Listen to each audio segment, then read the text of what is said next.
Today I'm going to help you look in the mirror and actually like what you see without needing to fix something. And we aren't going to be talking about makeup, skincare routines, or Botox. Welcome back to Botox bank accounts and boyfriends and why they don't create fulfillment. This is video 3. I am Angie, your inner glow coach, and I help women who are ready to stop playing at 80% and step fully into their next level where self-expression finally feels free and safe. And stay until the end because, like all of my videos, I have a powerful action item because this isn't just about information. And if you watch the other 2 videos, I actually had more than one action item. I do have one action item planned for this video, but let's see where it goes. I may come up with more. Because today we are talking about beauty. And I could make this entire video about how beauty is only skin deep or all the other cliches that are out there that sound good in theory, but they're difficult to translate into everyday life. So instead, to make this more meaningful, I'm going to tell you a few stories. The first one is about a book. It's called Psycho-Cybernetics by Dr. Maxwell Maltz, and I'm just gonna call him Max for short. Max was a plastic surgeon, and he would have patients come to him and they didn't like how their face looked, so they would come to him and be like, I want my nose to look like this, or my skin to look like this, or whatever, and he would perform the surgery and do whatever they asked, and he would dramatically change their appearance, and he would have before and after pictures of what they look like before and after. And these patients, they would come back to him and be like, well, you barely even did anything. Or even worse, some people would come back to him and accuse him of doing nothing at all. And again, this is despite having very clear before and after pictures.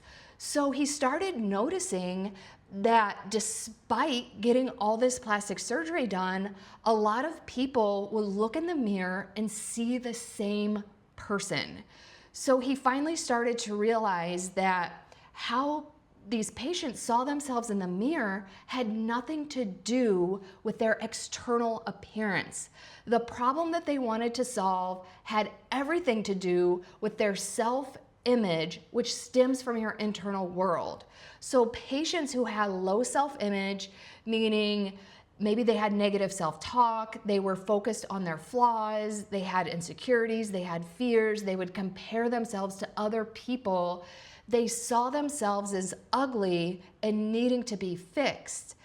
And it wasn't that they were unhappy with their faces, it was that their internal world felt unhappy and unfulfilled. And they were simply looking for the plastic surgery to fix it. But the plastic surgery wasn't fixing what they actually needed to be fixed. And it's a really powerful book. I highly recommend reading it because he gives specific examples, and he also talks about how he started incorporating visualization into his practice, and that's how he was able to work with a lot of these patients. But my point is, and I wanted to relate this to a more everyday example because not everybody's out there getting plastic surgery, but my personal experience with this, and I've had several examples, but the most impactful is back in the day, many old versions of me, I used to over-exercise, and it was totally dysfunctional because I was really using it to numb my emotions. And some people numb their feelings by taking drugs, and some people run marathons and go to the gym. So I was the latter. And anyone who has ever had six-pack abs or has tried to get them knows that basically you have to starve yourself because you are running on the bare minimum body fat all of the time. And physiologically, it's actually very unhealthy because body fat, it's very helpful in a lot of your body functions, so it's just not a healthy state of being. But anyway, I didn't care. I overexercised, I underate, and my abs were ripped. And I got a ton of compliments at the gym, but I hated myself. And I hated looking in the mirror, definitely in my face, but even when I looked at my abs, I could point out the flaws and nothing was ever good enough. And if I remember, because I used to take, I called them ab check pictures every single week for years to like basically keep myself in check to make sure I still had a six-pack. And if I remember when I'm editing this, I'm gonna put in one of those pictures so I can show you what I was criticizing. But my point is, the core limiting belief of this that was running the show was this belief that I didn't deserve to be loved. So instead of healing that, I was a beast in the gym and I tortured myself and had six-pack abs, but I still hated myself and how I looked. So that is one example of how you may want to fix something externally to feel happy and fulfilled, but what really makes you happy and fulfilled is doing the inner work. So another story of how this plays out in everyday life. In 2019, I went to Guam for 3 weeks to dog sit, which is a whole story within itself. But within that story, because I was there for an extended period of time, I joined a local gym. And at this gym, the owner, at the time that I would go and work out, he would teach a group class at the exact same time. So after a few days, he tried to recruit me to this group class. And I was very hesitant because viewing this class as an outsider, he was very militant, very strict, and he was actually kind of mean to some of the participants, which I'll get to that in a minute. But this gym owner, and I'm gonna call him Vinny, that is not his real name, and I'm gonna try not to say too much about him so I don't reveal his identity. But what I will say about him, he was extremely attractive and he had a totally ripped body. So he was able to talk me into going to these classes because he was very attractive and had a ripped body. And the first class that I went to, I was on the inside and it was worse than I thought. He was extremely mean and critical to a lot of the participants. It would usually come in the form of criticizing their intelligence. For example, one time we were doing something with benches. So we all rolled the benches over to where we were working out, and this girl did not line her bench up perfectly parallel to the seam on the floor. And he basically called her stupid. Or another time, this guy, I think we were doing squats or something, but anyway, he had 35-pound plates and 10-pound plates on his bar instead of 45-pound plates. And so Vinny basically insulted his intelligence and criticized him for not knowing how to do math and consolidate his weights. And this was back when I was a textbook people pleaser. So me now would be like, F this, like I would not tolerate that. But again, he was hot and had a hot body, and I was a people pleaser, so I immediately shifted into this mode of I have to do everything perfect so I don't get criticized. Well, so one day came and the entire workout, we started out with a 2-minute jump rope warm-up. And we jump rope for 2 minutes straight, and I was the only person who lasted the entire 2 minutes jump roping. So I was like all proud of myself and like ready to go on this workout. And we finished the warm up and Vinny went on this rant, and I am going to edit it not only for YouTube, but he used a slur that I would never even use, even if I was telling this story informally to a friend. So this is a very edited version of his rant. But he was basically like, have you ever seen someone running with horrible form and think to yourself, like, what the hell are they doing? I just ran a 5K last week and I was watching this guy and he looked like he was mentally disabled and trying to run, and he like mimicked how he was running. And he was like, and I just looked at him and I was like, dude, stay home. You look stupid AF, go the F home.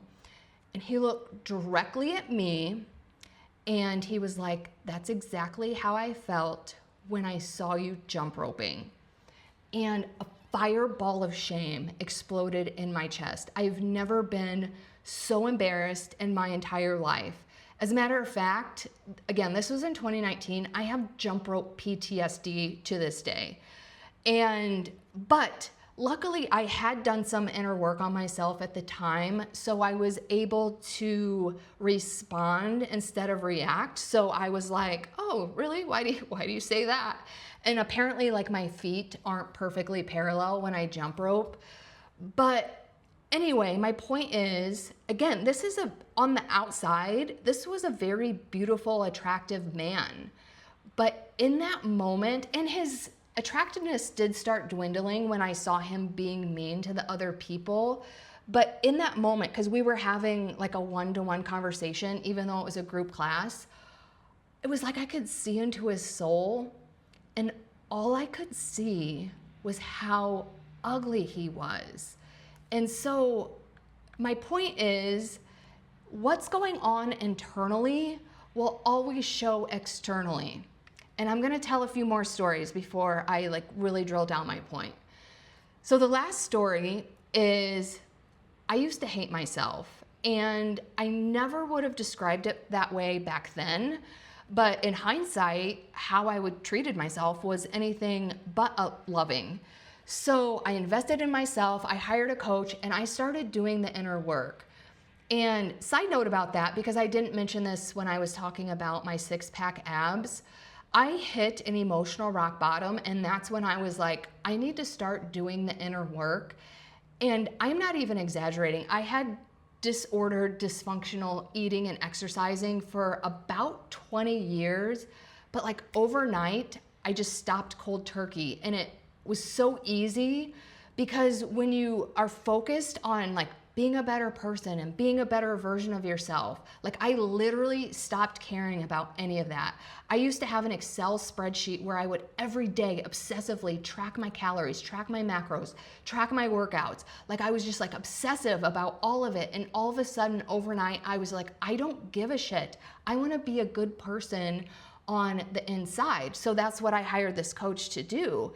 And I knew I had a long road ahead of me, but I showed up, I did the work. It wasn't easy, it was very hard.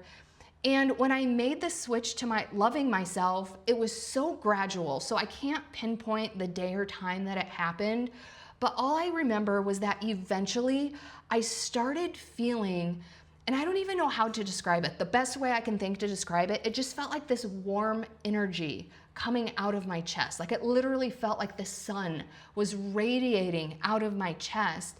And now that I know what that is, that's what I call the inner glow now. But it's basically just you basking in your own self-love.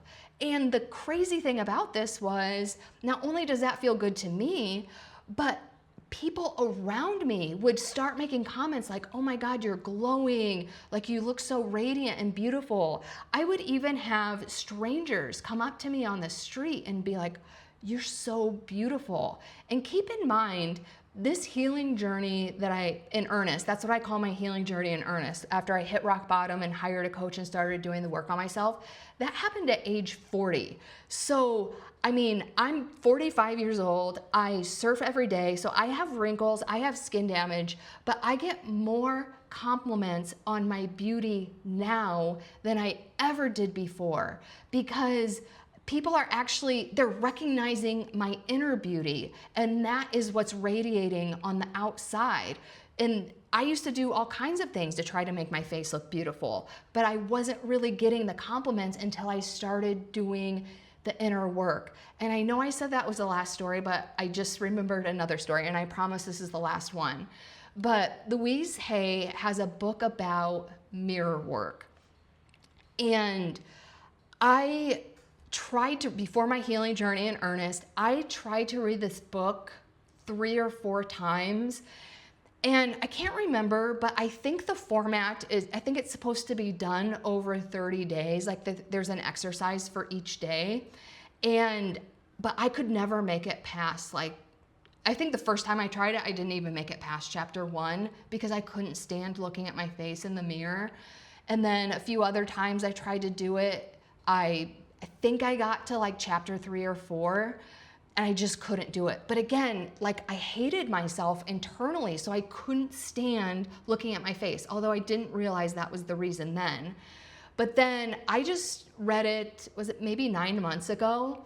And again, I think it's meant to be over 30 days, but because I had struggled with it before, I gave myself permission to take as long as I needed. I'm like, if this takes 3 months to get through because I need to take a day break in between or whatever, then it's gonna take 3 months.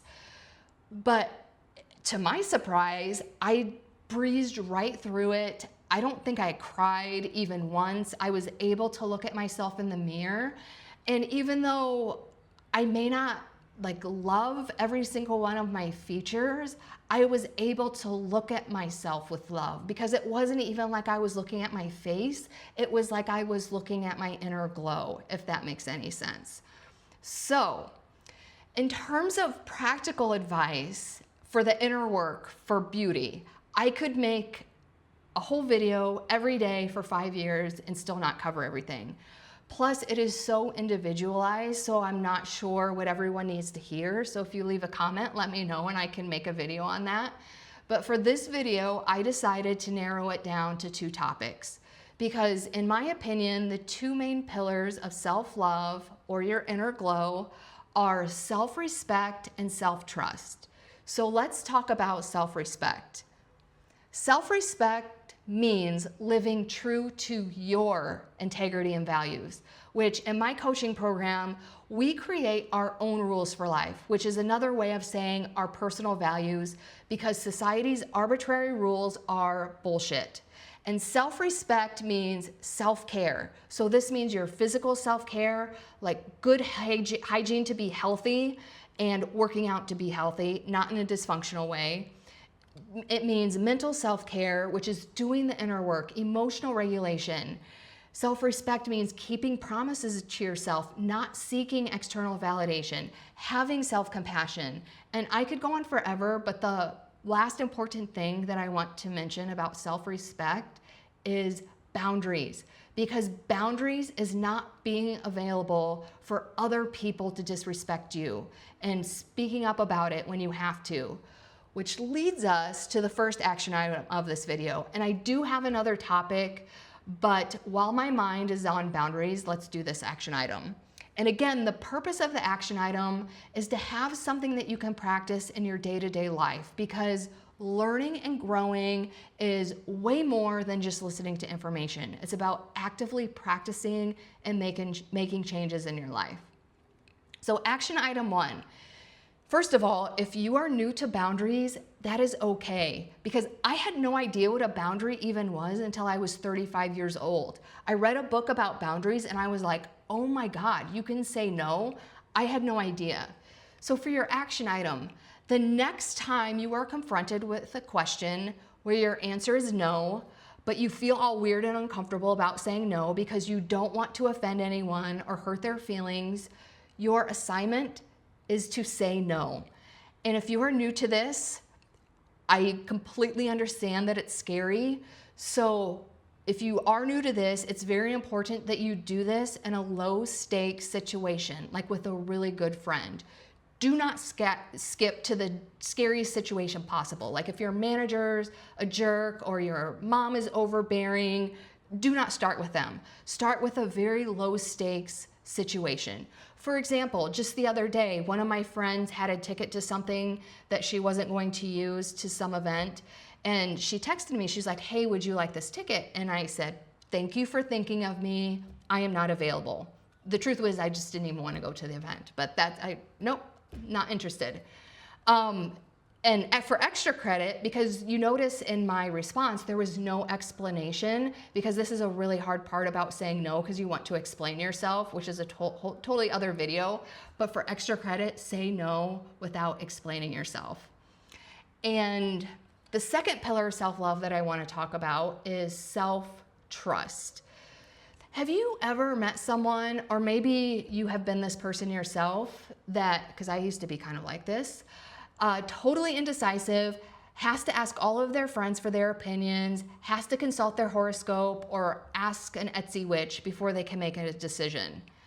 That is someone who doesn't trust themselves. And by the way, a lot of people think that confidence is something you need to work for or work on or become. But I personally view confidence as a byproduct of self-trust. Because, for example, someone who trusts themselves, when they're faced with uncertainty or a challenge, they trust that they can figure it out. That doesn't mean that they have all the answers. It doesn't mean that it won't be challenging or hard. It means they know how to figure it out no matter how difficult, scary, or uncertain. And proving this to yourself time after time after time is how you develop confidence. And the last thing I want to say on this is we're not born trusting ourselves. We're all born, how did I say that? We aren't born not trusting ourselves. We are born trusting ourselves. I think the confusion was I used a double negative. We are born trusting ourselves because we're born highly intuitive, and our intuition is the deepest form of self-trust possible. I mean, it's literally you knowing all of the answers. All you have to do is plug into it. But the problem is, as we go through life, family systems, society systems, school systems start telling us what we should or should not do. So we start outsourcing this power to other people. But your intuition is inside of you, and you have all of the answers. So action item number 2 is start listening to your intuition. And if you're not new to this, all I'm asking, start a daily habit of this, because when I first started practicing my intuition, I would only do it when I needed an answer to something. But the key to plugging into your own magic is being plugged into it all of the time. So if you are not new to this, just start doing it every day, no matter what. And if you are new to this, we're gonna keep it simple. Take a mindful walk, and that is it. Don't bring your phone or anything else. If anything, bring your key so you don't get locked out of your house. But other than that, do not bring anything to get distracted. Just walk, breathe, and observe your surroundings. Like really observe, like look at a tree, look at the leaves, look at the bark, look at the root system that you can see above the ground, and just take note of how your body feels. And if you have any ideas or epiphanies, lean into them, because that is your intuition. And for action item number 3 for our series about beauty, and before I give you the action item, let's recap, because beauty is an inside job. Again, I know that sounds cliche, but it's coming from your internal glow, because you can go to the gym, you can get the Botox, you can do all of the things, but if you're not happy and fulfilled inside of yourself, that's what's reflecting outside, and that's what people see of you. So the 2 primary pillars of self-love, which is your inner glow, in my opinion, are self-respect, which the action item is boundaries, and self-trust, which the action item is intuition. So for action item number 3, we're going to do some mirror work. So look at yourself in the mirror and give yourself a compliment on your external appearance. There is a caveat to this. If you have fillers, then it can't be, oh, I love how smooth my under eye is. Or if you have colored contacts to make your eyes green, you can't be like, oh, I love my green eyes. It has to be something that's natural about yourself. So, this can be hard, especially if you've never done it before. So look at yourself in the mirror and give yourself a compliment on your external appearance. And in the final video of this series, we are going to connect to true happiness and fulfillment. So I will see you in video 4 of Botox, bank accounts, and boyfriends, and why they don't create fulfillment series.